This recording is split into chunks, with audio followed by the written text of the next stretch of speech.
নমস্কাৰ বিশেষকৈ আমাৰ ছাত্ৰ ছাত্ৰীখিনিৰ বাবে এই ভিডিঅ'টো অত্যন্ত প্ৰয়োজনীয় কাৰণ মই আজি এটা স্কলাৰশ্বিপ লৈ আনিছোঁ আমাৰ ছাত্ৰ ছাত্ৰীখিনিলৈ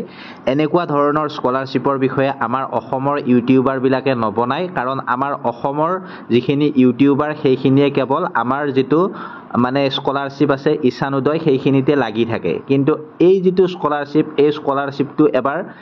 যদি তোমালোকে ভালদৰে চোৱা ছাত্ৰ ছাত্ৰীখিনিয়ে তেন্তে গম পাবা এই স্কলাৰশ্বিপটোত কিমান লাভৱান হবা তোমালোক গতিকে 2025-26 এই স্কলাৰশ্বিপটোৰ নাম হৈছে buddy for study scholarship support programme 2025-26 গতিকে এপ্লাই অনলাইনতে কৰিব পাৰিবা নিজে কৰিব পাৰিবা কেনেকৈ কি কৰিব লাগে সকলোখিনি মই কৈ আছো আৰু প্ৰথমতে এই স্কলাৰশ্বিপটো পাবলৈ কি কি যোগ্যতা লাগিব কোনে কোনে পাব কি কি ডকুমেন্টছ লাগিব সকলোবিলাক এই ভিডিঅ'তে জানিব পাৰিবা গতিকে ভিডিঅ'টো যদি ভাল লাগে শেয়াৰ কৰি দিবা তুমি তোমাৰ বন্ধু বান্ধৱীলৈ এতিয়া ক্লাস 10 আৰু ক্লাস 12 পাছৰ ষ্টুডেণ্টখিনিৰ বাবে এই স্কলাৰশ্বিপটো হয় ইয়াত লিখা আছে এবাৰ ভালদৰে পঢ়ি চালে গম পাবা তাৰ পিছত ষ্টাডিং ইন ক্লাস 11 and 12 তাৰ পিছত ইয়াত দিছে first year student enrol in a 3 years or 4 years undergraduate programme আৰু যি সকলে ডিগ্ৰী পঢ়িব সেই ডিগ্ৰী পঢ়া ফাৰ্স্ট ইয়াৰৰ ষ্টুডেণ্টখিনিৰ পৰা এই স্কলাৰশ্বিপটো পাব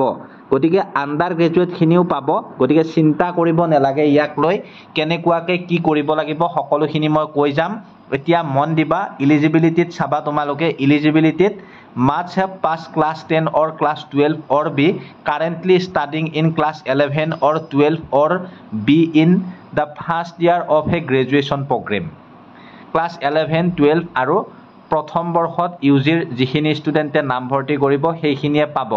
আৰু ইয়াত strong academic record in class 10 or class 12 ইয়াত মানে 80% ৰ ওপৰত পাব লাগিব 80% যাৰ যাৰ থাকিব তেওঁলোকেহে পাব আৰু যিসকলৰ নাই ভিডিঅ'টো চাব নালাগে ইয়াৰ পৰা উভতি যোৱাটোৱে ভাল হ'ব তাৰ পিছত নো ফেমিলি ইনকাম লিমিট ইয়াত ফেমিলি ইনকামৰ কোনো ধৰণৰ লিমিট নাথাকে আৰু ইয়াত must be N Indian citizen এগৰাকী আপুনি ভাৰতীয় নাগৰিক বা তোমালোক ভাৰতীয় নাগৰিক হ'ব লাগিব তাৰ প্ৰমাণপত্ৰ লাগিব বা আধাৰ কাৰ্ডখন লাগিব তাৰ পিছত open to student across India নিশ্চয় গম পাইছা তাৰ পিছত প্ৰায়োৰিটি সিলেকশন ফৰ দা স্কলাৰশ্বিপ ইয়াত লিখিছে তাৰ পিছত 25000 ৰ পৰা 1 লাখ পৰ্যন্ত এই স্কলাৰশ্বিপটো ল'ব পাৰিবা বছৰত তাৰ পিছত easy access to financial aid from buddy for study partner banks তাৰ পিছত full potential admission fees waiver at selected top institution আপোনালোকে এই বস্তুখিনি ভালদৰে চাব এবাৰ ডকুমেন্টছ আধাৰ কাৰ্ড লাগিব applicant receive passport size photograph Aadhaar কাৰ্ডৰ লগত পাসপোৰ্ট সাইজ ফটো লাগিব আৰু ক্লাস 10 আৰু 12 ৰ মাৰ্কশিটখন ইয়াত লাগিব ক্লাস 10 আৰু 12 বুলি কওঁতে 12 ৰ যিখিনি ঈশানোদয়ত আবেদন কৰিব বা এনএছপি পৰ্টেলত আবেদন কৰিব তেওঁলোকে কিন্তু এই যেটো স্কলাৰশ্বিপ আছে এই স্কলাৰশ্বিপটোৰ বাবে আবেদন কৰিব নালাগে কাৰণ এটাই কৰিব পাৰিব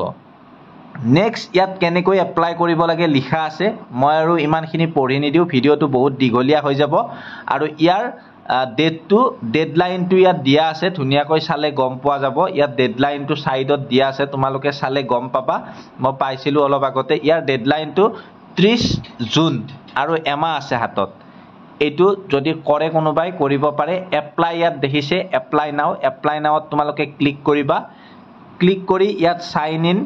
উইথ গুগল বুলি আছে ইয়াত ক্লিক কৰিলেও ক্লিক কৰিব পাৰা বা ইয়াত ক্ৰিয়েট এন একাউণ্টটো ক্ৰিয়েট কৰি ল'ব পাৰিবা এনেকৈ একাউণ্টটো ক্ৰিয়েট কৰিব লাগিলে first name last name email ID mobile number password এটা দিবা তাৰ পিছত আকৌ পাসওয়াৰ্ডটো কনফাৰ্ম কৰিবা আই এগ্ৰি বুলি ইয়াত যে আছে ইয়াত টিক কৰি ধুনিয়াকৈ সাইন আপ কৰিবা সাইন আপ কৰাৰ পিছত ধুনিয়াকৈ তোমালোকে এই যেটো স্কলাৰশ্বিপ আছে এই স্কলাৰশ্বিপটো যি লাগে ধুনিয়াকৈ নাম সহ